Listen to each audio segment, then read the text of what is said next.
முதலில் பெண்ணிலிருந்து தான் மகாலட்சுமி அம்சம் தோன்றுகிறது. வீட்டின் பெண் எவ்வாறு இருக்கிறாள் அப்படிங்கிறத வச்சு அந்த வீட்டின் மகாலட்சுமி அம்சம் எப்படி இருக்குதுன்னு நம்ம சொல்லலாம். வீட்டை பெண் பேச்சை கேட்பதும், பெண் ஆணை கையாள்வதும், மந்திரியாக செயல்படுவதும் அந்த வீட்டுக்கு நிர்வாகத்தன்மைக்கும். முதல்ல மகாலட்சுமி பார்த்தீங்கன்னா, கிச்சனில் சூரிய வெளிச்சம் அதிகமாக இருந்தால் அங்கே மகாலட்சுமி அம்சத்துக்குரியது குறைவாக இருக்குது. சூரியனுடைய ஒளி பட்டுச்சுன்னா மகாலட்சுமியுடைய இது குறைஞ்சிக்கிட்டே இருக்கும். அப்போங்கும்போது மகாலட்சுமி சூரிய வெளிச்சத்துக்குள் அவள் ஆக்டிவேட் பண்ண மாட்டுக்கா அப்படிங்கிற மட்டும் புரிஞ்சுக்கோங்க. கிச்சன் ரொம்ப பவர்ஃபுல்லாக யார் வீட்டில் நல்லா இருக்குதோ. பூஜை ரூமில் கலசம் ஏற்றியும் பூஜை பண்ணலாம். நீங்கள் இல்லை நான் விளக்கிலே மகாலட்சுமியை ஆவணப்படுத்திக்கிறேன் அப்படின்னாலும் பண்ணிக்கலாம். ஆனால் எனக்கு இந்த வயசாயிடுச்சு அந்த வயசாயிடுச்சு அப்படிங்கிறது இல்லாமல் எந்த வயசானாலும் எப்படி இருந்தாலும் ஒப்பனைகள் பண்ண தெரிந்தவர்கள்.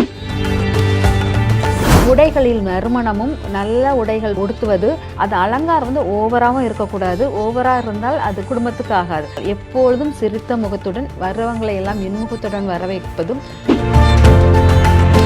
JK ஹாலிடேஸ் மற்றும் காசி அயோத்தியா சேவா ஃபவுண்டேஷன் இணைந்து வழங்கும் திரு சுவாமி கண்ணன் பட்டாச்சாரியா அவர்களின் தலைமையில் காசி, அயோத்தியா, கயா யாத்திரை மற்றும் கைலாயம், ஆதி கைலாயம், சார்தாம் யாத்திரை மற்றும் பல ஆன்மீக யாத்திரைகளுக்கு உடனே புக் பண்ணுங்க. Periyar Maniammai institute of science and technology, Thanjavur. BTech biotechnology with specialization in computer science and biology. வீட்டில் மகாலட்சுமினாலே என்னன்னா எல்லாருக்கும் பிடிக்கும். அது எனக்கு ரொம்பவே பிடிக்கும். மகாலட்சுமி விஷயம்னா அலங்காரத்தன்மை. பெண் அலங்காரமாக அழகாக இருந்தால் அவள் மகாலட்சுமி தன்மை தான். தன் உடையிலும் தன்னுடைய நறுமணத்திலும் பெண் தன்னை ரொம்ப அழகுபடுத்திக்கிட்டானே அவள் மகாலட்சுமி அம்சத்துக்குரியவள். எனக்கு இந்த வயசாயிடுச்சு அந்த வயசாயிடுச்சு அப்படிங்கிறது இல்லாமல் எந்த வயசானாலும் எப்படி இருந்தாலும் தன்னை ஒப்பனைகள் பண்ண தெரிந்தவர்கள் மகாலட்சுமி அம்சத்துக்குரியவர்கள். சுக்கிரனை ஆள தெரிந்தவர்கள். சுக்கிரன்கிறது என்னன்னா மாயசக்தி, இந்த உலகம் அப்படிங்கிறது. இந்த மாயசக்தி உலகத்தை யார் ஆட்கொள்வார்கள்? மாயைனா நம்ம போடுற அலங்காரங்கள் இருந்து, அது அலங்காரம் ஓவராகவும் இருக்கக்கூடாது. ஓவராக இருந்தால் அது சுக்கிரன் அதிகமான அது குடும்பத்துக்கு ஆகாது. ஓரளவு மற்றவர்கள் நம்ம ரசிக்கும்படியான ஒரு அலங்காரம் எடுத்துக்கொண்டு உடைகளில் நறுமணமும் நல்ல உடைகள் போட்டு உடுத்துவது, தன்னை மனமாக ஆக்கிக் கொள்வது. ஒரு பெண் அது அந்த வீட்டை ஆளும் பெண் நிறைய அம்சத்துடன் இருந்தால் எப்பொழுதும் சிரித்த முகத்துடன் வர்றவங்களை எல்லாம் இன்முகத்துடன் வரவேற்பதும், வந்தவங்களுக்கு உங்கள் கையால் தண்ணீர் கொடுப்பதும், இது எல்லாமே மகாலட்சுமி அம்சத்துடக்குரியதாக இருக்கும்.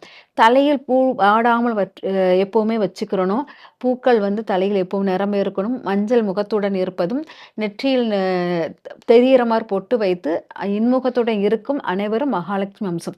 அதனால் மகாலட்சுமி பெண்ணாக உருவாகி பெண்ணாக பார்த்து அந்த பெண்ணை மதிக்கும் ஆண்களுக்கும் மகாலட்சுமி அம்சம் வரும். வீட்டில் எந்த பெண் பேச்சை கேட்குறாலோ அவங்க வாழ்க்கையில் முன்னேற்றம் அடைவாங்க. அதனால் வீட்டை பெண் பேச்சை கேட்பதும், பெண் ஆணை கையாள்வதும், மந்திரியாக செயல்படுவதும் அந்த வீட்டுக்கு நிர்வாகத்தன்மைக்கும் சிறப்பாக இருக்கும். அதனால் முதலில் பெண்ணிலிருந்து தான் மகாலட்சுமி அம்சம் தோன்றுகிறது. அதனால் ஒரு வீட்டின் பெண் எவ்வாறு இருக்கிறாள் அப்படிங்கிறத வச்சு அந்த வீட்டின் மகாலட்சுமி அம்சம் எப்படி இருக்குதுன்னு நம்ம சொல்லலாம். மகாலட்சுமி வீட்டில் உள்ள பொருட்களில் நிறைய நடமாடுகிறாள். முதல்ல மகாலட்சுமி பார்த்தீங்கன்னா, முதல் துவக்கமே மகாலட்சுமி துவக்கணும். சூரியன் உதயவதற்கு முன்பு நம்மளுக்கு முதலில் வருவது விடிவெள்ளிங்கிறது சுக்கிரவெள்ளி தான், சுக்கிர கிரகம் தான். அதுதான் சூரியன் உதயத்துக்கு முன்னால் வரக்கூடியது விடிவெள்ளி. இந்த விடிவெள்ளி பார்த்தீங்கன்னா ரொம்ப மயக்கும் சக்தி உடையது.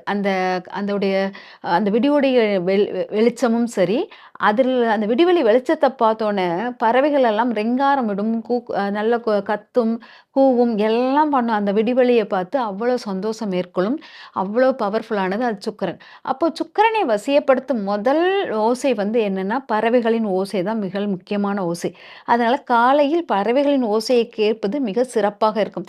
அதனால் அதிகாலை எந்திரிச்சு பறவைகளுடைய ரிங்கார ஓசையை கேட்கும் அனைவருக்கும் செல்வ வசதிகள் கூடும் அப்படிங்கிறது எடுத்துக்கலாம்.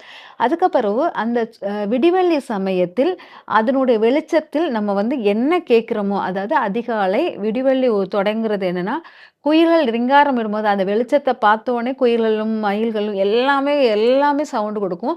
அந்த சத்தத்தில் நம்ம வந்து வேண்டுதல் வைக்கும்போது, உங்களுக்கு மகாலட்சுமி அம்சம் பெருகும். மகாலட்சுமி அம்சம் காலை பொழுது தோன்றும். முதல் தோற்றம் காலை பொழுது. இந்த மகாலட்சுமி பார்த்தீங்கன்னா, ரொம்ப சொகுசு விரும்பியாக இருப்பாள் அப்படிங்கிறது முக்கியமானது. பொதுவா மகாலட்சுமி பூஜை பண்ணும்போது, எச்சி பாத்திரங்கள் கழுவக்கூடாது. எச்சி பாத்திரங்கள் வீட்டுக்குள் சேர்க்கக்கூடாது. எல்லாத்தையும் வெளிய போட்டுட்டு, அ கொல்லைப்புறம்னு ஒண்ணு வச்சிருப்பாங்க. அதில போடணும். இல்லாட்டா உங்க வீட்டில் அ பால்கனி இருந்தா பால்கனியில சேர்த்து வச்சுருங்க. அதனால மகாலட்சுமி பூஜை வந்து முதல்ல கிச்சன் சுத்தமாக இருக்கணும். அப்புறம் பூஜை ரூமை சுத்தமாக இருக்கணும். அடுத்தது நிலப்பழுவாசல் சுத்தமாக இருக்கணும். அப்புறம் முற்றம் சுத்தமாக இருக்கணும். அதுக்கு துளசி மாடம் சுத்தமாக இருக்கணும். மகாலட்சுமி பூஜை பண்ணும்போது இதெல்லாம் நம்ம கவனிக்க வேண்டியது. கிச்சனில் வந்து சுக்கிரன் ஏன் சுத்தமா இருக்குன்னா, கிச்சனை ஆளக்கூடியவள் பெண் வந்து கிச்சன தான் ஆள்வாள். பெண் என்பவள் சுக்கிரனுடைய அம்சத்துக்குரியவளாக இருப்பாள். அவள் வந்து கிச்சன ஆளக்கூடிய மிக திறம் வாய்ந்தவளாக இருப்பாள். அதனால முதல்ல கிச்சன் வந்து ரொம்ப பவர்ஃபுல்லா யார் வீட்டில் நல்லா இருக்குதோ, அவங்க வீட்டில் வந்து மகாலட்சுமி அம்சம் கூடியிருக்கும். இந்த மகாலட்சுமி பார்த்தீங்கன்னா, சூரியனுடைய ஒளி வந்து பட்டுச்சுன்னா, மகாலட்சுமியுடைய இது வந்து குறைஞ்சுக்கிட்டே இருக்கும். நல்லா பார்த்தீங்கன்னா, நல்ல கடின உழைப்பாளிகள் அன்றாடம் விவசாய மக்களும் சரி, இந்த கொத்தனார் அவங்கலாம் பார்த்தீங்கன்னா, கடினம் உழைக்கிறாங்க. சூரிய ஒளியில் தான் உழைக்கிறாங்க. அவங்க வேர்வை சிந்த உழைக்கிறாங்க. ஆனா, அவங்களுக்கு லட்சுமி கடாட்சம் கிடைக்குதுன்னா, தேவையான பணம் கிடைக்குதா? இல்ல. ஆனால் நல்ல ஏசி ரூம்ல இருந்து சொகுசா வாழ்றவங்களுக்கு தேவையான பணங்கள் அவங்க வாழ்வாதாரம் கூடிக்கிட்டே போகுது. அப்பங்கும்போது மகாலட்சுமி சூரிய வெளிச்சத்துக்குள் அவள் வந்து ஆக்டிவேட் பண்ண மாட்டுக்கா அப்படிங்கிற மட்டும் புரிஞ்சுக்கோங்க. அப்போ மகாலட்சுமி வந்து வீட்டில் எங்க இருக்கிறான்னா, கிச்சன்ல இருக்காங்கிறோம். அந்த கிச்சன் வந்து நம்ம சூரிய வெளிச்சம் படுற மாரி இருந்துச்சுன்னா, நம்மளுக்கு பணம் சார்ந்த விஷயத்தில் இல்லாட்டா அந்த பெண்கள் அந்த வீட்டு பெண்கள் ரொம்ப டாமினேட் குணம், அதிகாரத்தன்மை உடையவர்களாக இருப்பார்கள். சுக்கிரனை ஆளும் தன்மை உடையவர்களாக இருக்க மாட்டாங்க. அந்த வீட்டு பெண்கள் வந்து மேக்கப்போ அந்த மாரி தன்னை அலங்கரிக்கும் தன்மையும் அவங்க ஒத்து வராததாக இருக்கும். அவங்க வந்து நிர்வகிக்கும் தன்மை உடையவர்களாக பெண் தத்துவத்தை விட ஆண் தத்துவத்தை அதிகரிக்கும் தன்மையாக இருப்பார்கள். கிச்சனில் சூரிய வெளிச்சம் வரும்போது.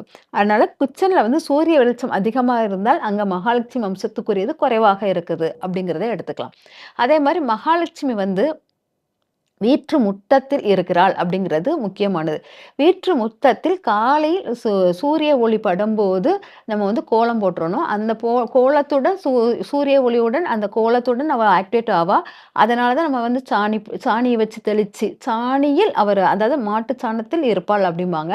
அதனால சாணிய தெளித்து அதில் கோலம் போடும்போது மகாலட்சுமிக்கு வசீகரிக்கும் தன்மை அதிகமாக இருக்கும்.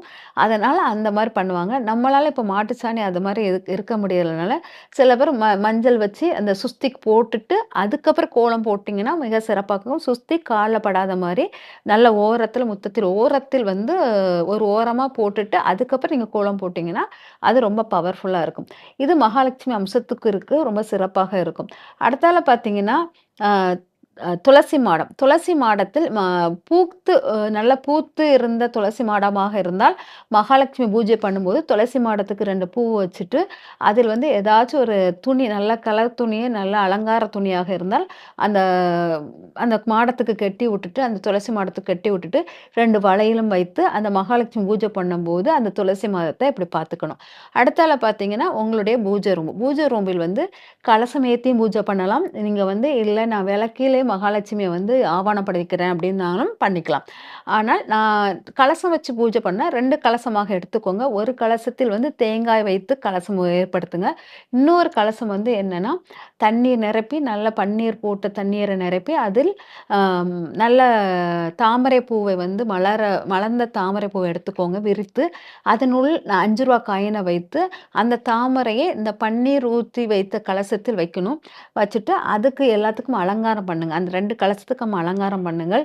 அதுக்கப்புறம் பார்த்தீங்கன்னா, நல்ல வாழை இலைய போட்டு, அதில் வந்து மகாலட்சுமிக்கு பிடித்தமான காயின் ரூ. 5 காயின் போடுங்க. வெள்ளி காயின் வைக்கலாம். அப்புறம் நட்ஸ் வைக்க, முத்துக்கள் வைக்கலாம். அப்புறம் நவரத்தினங்கள் வைக்கலாம். இதெல்லாம் வைத்து, அதுக்கப்புறம் தேனுடன் சேர்ந்த மல்லிகைப்பூ அவள் வசீகரத்துக்குரியது. மல்லிகைப்பூ வைங்க.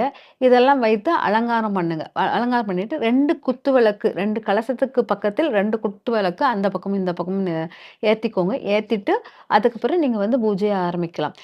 பொதுவாக மகாலட்சுமி வந்து அதாவது தீர்த்த நீர் இருக்கக்கூடியதாக இருக்கும். மகாலட்சுமி பூஜையில் வந்து இந்த தீர்த்த நீர் வந்து எப்படின்னா துளசி போட்டு, ஏலக்காய் தட்டி, கொஞ்சோண்டு பச்சை கற்பூரம் போட்டு, ஒரு துளி ஒரே ஒரு கிராம்ப தட்டி போட்டு, அதில் வந்து அந்த நீரை வந்து மகாலட்சுமி ஆவாகனம் பண்ணும்போது அந்த நீரும் உங்களுக்கு இருக்கணும் அப்படிங்கிறது முக்கியமானது. இந்த மாதிரி இதெல்லாம் வச்சுட்டு அதுக்கப்புறம் நீங்க என்ன பண்ணலாம்னா, நெய்வேத்தியங்கள் நெய்வேத்தியங்கள் பால் பாயாசம் வைக்கலாம். அவலால் செய்த இனிப்பு இது வைக்கலாம். அப்புறமா புளியோதரை அந்த மாரி லெமன் சாதம் வைப்பது மிக சிறப்பாகும். லெமனை விட தயிர் வந்து ரொம்ப பவர்ஃபுல்லா இருக்கும். இதெல்லாம் வைத்து உளுந்த வடை வைப்பது மிக சிறப்பாக இருக்கும். இதெல்லாம் வைத்து வழிபாடு பண்ணும்போது மகாலட்சுமியுடைய அருள் ரொம்ப கிடைக்கும். இந்த மகாலட்சுமி பூஜையில வந்து பார்த்தீங்கன்னா, வெள்ளி மணியால் சவுண்டு வந்து மகாலட்சுமிக்கு பிடிக்குமாம். வெள்ளி மணி ஓசை பிடிக்கும். பெண்களின் கை வளையல் ஓசை ரொம்ப பிடிக்கும்.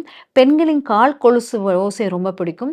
இதெல்லாம் பண்ணுவதற்கு முன்னும் உங்க கையில வந்து நல்ல மருதாணி போட்டு, அந்த மருதாணியில் கொஞ்சம் வந்து கிராம்பு போட்டு அரைச்சு, மருதாணி கால், பாதத்தில் எல்லாத்திலும் வச்சு மருதாணி பூசிட்டு, அதுக்கப்புறம் நீங்க மகாலட்சுமி பூஜையை செய்வதற்கு வேண்டிய ஏற்பாடெல்லாம் பண்ணீங்கன்னா, இந்த மகாலட்சுமி பூஜை ரொம்ப சிறப்பாக இருக்கும்.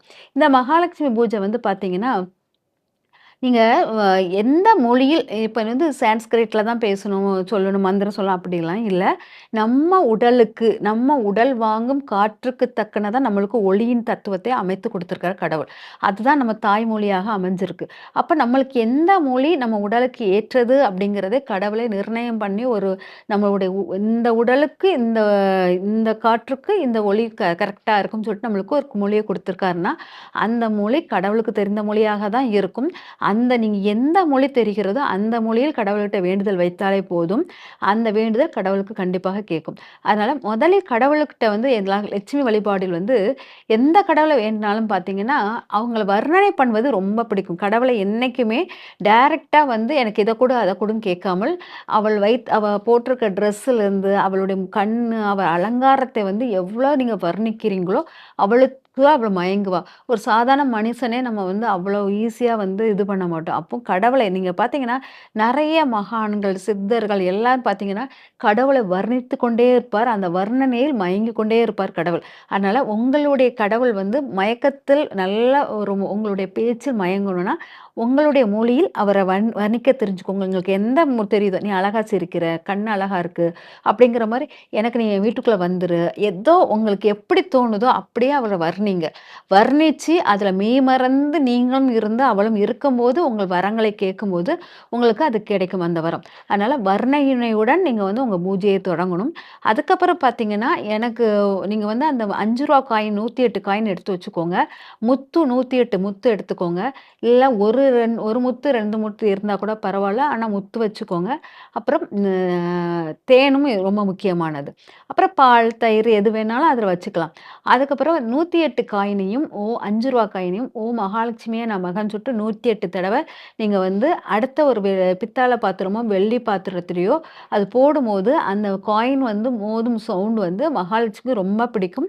அப்ப நீங்க என்ன கேட்டு பூஜை பண்ணாலும் அது ரெட்டிப்பாக கிடைக்கும். அதனால ஓம் மகாலட்சுமியே நமகன்னு சொல்லிட்டு 108 தடவ 108 காயினையும் அப்படியே போட்டுக்கிட்டே இருக்கணும். போட்டதுக்கு அப்புறவு முத்தை எடுத்து லாஸ்ட்ல அந்த காயின் மேல வச்சுட்டு தொட்டு கும்பிடுங்க. ஒரு முத்து இருந்தால் வச்சு கும்பிடுங்க.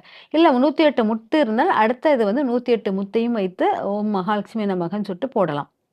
இந்த மாரி 108 தடவ கும்பிட்டுட்டு, அப்புறம் வெள்ளி மணிய வச்சு பெல் அடிச்சு மகாலட்சுமி வழிபாட பண்ணணும். அதுக்கப்புறம் பார்த்தீங்கன்னா, அந்த தேன் வந்து ரொம்ப வலிமையாக இருக்கும். அந்த பிரசாதம்லாம் நைட்டு எல்லாத்துக்கும் குடுத்துருங்க. முதல்ல அந்த தேன் எடுக்கிறதுக்கு முன்னாடி மல்லிகைப்பூவ எடுத்து அந்த தேனில் சுழட்டி எடுத்து வச்சுக்கோங்க. அது மறுநாள் காலையில நல்லா குளிச்சுட்டு, ஏதாச்சும் ஒரு நெய்வேத்தியம் வைத்து, அப்புறமா அந்த தேன் வளர்ந்த மல்லிகைப்பூவ வந்து நீங்க ஏதாச்சும் எறும்பு புற்றில் வந்து போட்டீங்கன்னா, அந்த எறும்பு புத்து வந்து நல்லா அந்த தேனை எடுத்து உள்ளுக்கு கொண்டு போகும்போது, உங்களுக்கு செல்வ நிலை கூடும் அப்படிங்கிறது அர்த்தம். இந்த மாரி மகாலட்சுமி வழிபாடை நீங்க வந்து முதல்ல வீட்டில் பெண்கள் சந்தோஷமா இருக்கணும். வெள்ளி, செவ்வாய் எந்த ஒரு சண்டை சச்சரவுகள் இருக்கக்கூடாது. எவ்வளோ பிரச்சனை வந்தாலும் அதை ஆளும் திறமை ஒரு பெண் கையில் இருப்பதனால், அதை சமாளிப்பது அவளால் எடுக்க முடியும். அவள் அழுது புலம்பி ஒரு வீட்ட வந்து ஒரு இதா ஆக்குனாங்கன்னா, நீங்க எந்த மகாலட்சுமி பூஜை பண்ணினாலும் அது உங்களுக்கு சீராக அமையாது.